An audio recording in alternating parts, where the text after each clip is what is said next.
And I do not know who of our colleagues who scooped or leaked our conversation to this media outlet.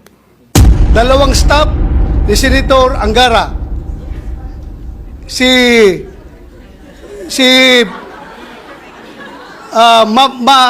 Mavic, Oh, Attorney Mavic. Attorney Mavic. At may isang kasama si Attorney Mavic na babae. So apat silang nalaman ko na nandoon sa loob. Magprangkahan tayo dito. They are putting us in a bad light. And I condemn this. And I take offense on this. Tumayo po ako rito dahil masama po ang loob ko. I really felt insulted. And I think my other colleagues here also felt the same way, Mr. President. The facts contained in the article, Mr. President, Your Honor, is not a leak. Tsismis yun. Kahit chismis yan or gossip yan, walang problema sa akin yan. Ang problema, bakit or paano lumabas sa isang media outlet yung mga nag-transpire sa ating usapin kahapon. Ako nga, ngayon ko lang po nabasa, disappointed nga ako sa report eh. Kasi nasabi doon na against ako sa restoration ng CF ng Office of the Vice President. Tama yun, pero kulang.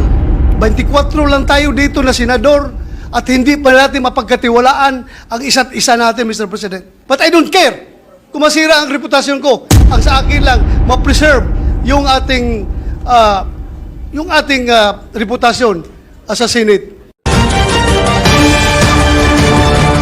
Mr. President, yesterday we had an all senators caucus and we discussed lengthily the budget of the Republic of the Philippines. And just before we entered this august chamber, much to my dismay and much to our dismay, there was a news report that identified 8 or 9 senators, and there were names on that list. 8 or 9 senators who wanted to restore the confidential and intelligence fund of the Vice President and the Department of Education. And I wish to tell the people of the Philippines that there was no votation that happened yesterday with regard to the intelligence fund of the Vice President and the Department of Education. In fact, we had an executive session. And I do not know who of our colleagues who scooped or leaked our conversation to this media outlet. I have been a senator here for more than 10 years. And this is the first time that I encountered a scoop or a leakage. I do not know. I do not want to name names. This is a violation of our rules. And the majority floor leader will expound it later. Mr. President, we discussed lengthily for almost 2 hours the schedule, etc., of the budget of the Republic of the Philippines. We never touched or we never voted with regard to all the intelligence fund or confidential fund. In fact, we agreed unanimously to remove all the confidential and intelligence fund, not only that of the Office of the Vice President, including not only that of the Department of Education, but all security or civilian agencies na merong confidential and intelligence fund. Mr. President, nawala. I will just read.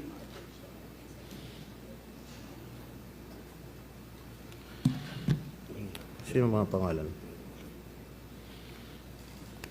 First on the list, Senator Robin Padilla, Christopher Bongo, Ramon Bong Revilla Jr., Ronald Bato de la Rosa, Jingo Estrada, Lito Lapid, Francis Tolentino, and Cynthia Villar. They are putting us in a bad light, and I condemn this. And I take offense on this. Nakalagay pa, Senator Pia Cayetano is said to be supportive of reinstating Duterte's confidential funds if she can justify the need for them. This is not true. And I hope Senator Pia Cayetano will agree. Anis Cooper told this media outlet that Senators Sani Angara, Francis Escudero, Rafi Tulfo, Aquilino Pimentel III, and Risa Hontiveros are allegedly against the reinstatement of Duterte's secret allocation, which are lodged under the Office of the Vice President and the Department of Education. Mali-mali po itong report, Mr. President. And I think Senator Angara must not be included in this list. And among the offices, Duterte's allocation was part of the 1.2 billion in confidential funds that the House realigned to agencies focused on the West Philippine Sea. Mr. President, tumayo po ako rito dahil masamang-masama po ang loob ko. I really felt insulted. And I think my other colleagues here also felt the same way, Mr. President. And Mr. President, I stand before you and I want to make this recommendation, maybe to talk to this media outlet or to summon this media outlet and ask them who among us violated our rules, who among us leaked what transpired in our executive session yesterday. That the account is not accurate and that is not what transpired in executive session. I hope, Senator Jingo, you and I will not be sanctioned for saying part of what happened, as you said. It was the unanimous consensus of the members of the Senate in executive session. So this is not the facts contained in the article, Mr. President, Your Honor, is not a leak. Tsismis yun. So there is no leak to speak of really with respect to what truly transpired in the executive session. An attempt perhaps to create a story about it, but I confirm the statement of the good Senate President and the Senator Jinggoy that it was the unanimous position of the House, what Senator Angara will be sponsoring today and the other vice chairpersons. That was the unanimous position of the Senate and all the members of the Senate. Kahit chismis yan or gossip yan, walang problema sa akin yan. Ang problema, bakit o paano lumabas sa isang media outlet yung mga nag-transpire sa ating usapin kahapon. Ako nga, ngayon ko lang po nabasa, disappointed nga ako sa report eh. Kasi nasabi doon na against ako sa restoration ng CF ng Office of the Vice President. Tama yun, pero kulang.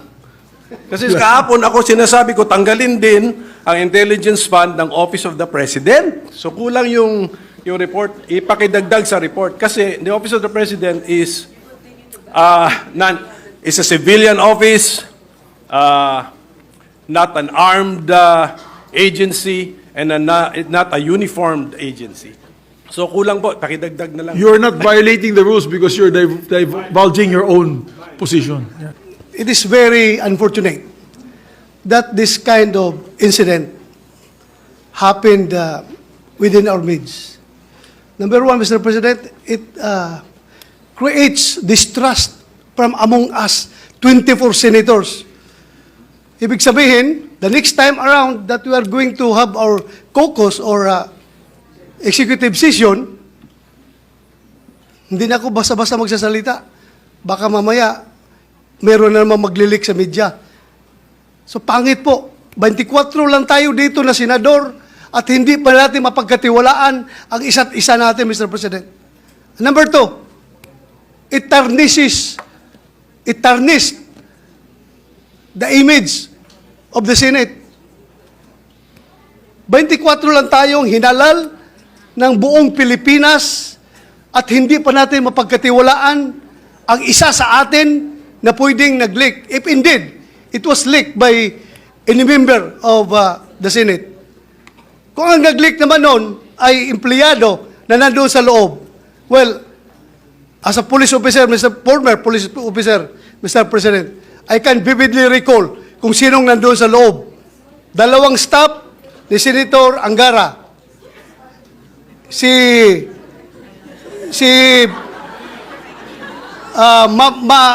Mavic, Oh, Attorney Mavic. Attorney Mavic. At may isang kasama si Attorney Mavic na babae. So, 4 silang nalaman ko na nandoon sa loob. Magprangkahan tayo dito.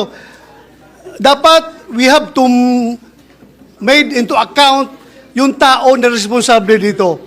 Hindi lang na magsisente ng stern warning sa kanila, kundi the damage has been done.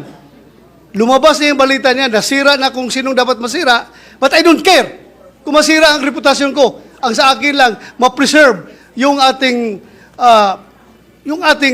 reputasyon sa Senate. Hindi po maganda yung hindi tayo magkakatiwalaan dito. 24 lang tayo, Mr. President. And the waiter staff, huwag mo kalimutan yung mga staff sa likod. Yung mga waiter din, yung nandun din sila. Isama natin sa investigasyon Isama niyo, Mr. natin sila. President. So if the chamber wishes, I can ask Senator Nancy Binay, who is the chairperson of the Committee on Ethics, to look into this closely, if it is all right with the body. Yes, I support, Mr. President, I support the call of Senator Jingo Estrada that yung source nitong news na ito, if it is a politiscope, he has to be called before a hearing para malaman natin kung sinong source niya. At kung hindi siya magsabi ng totoo, I will be the first one to move for the citing in contempt of that media personnel, Mr. President. Ikulong natin yan kung ayaw magsabi ng totoo.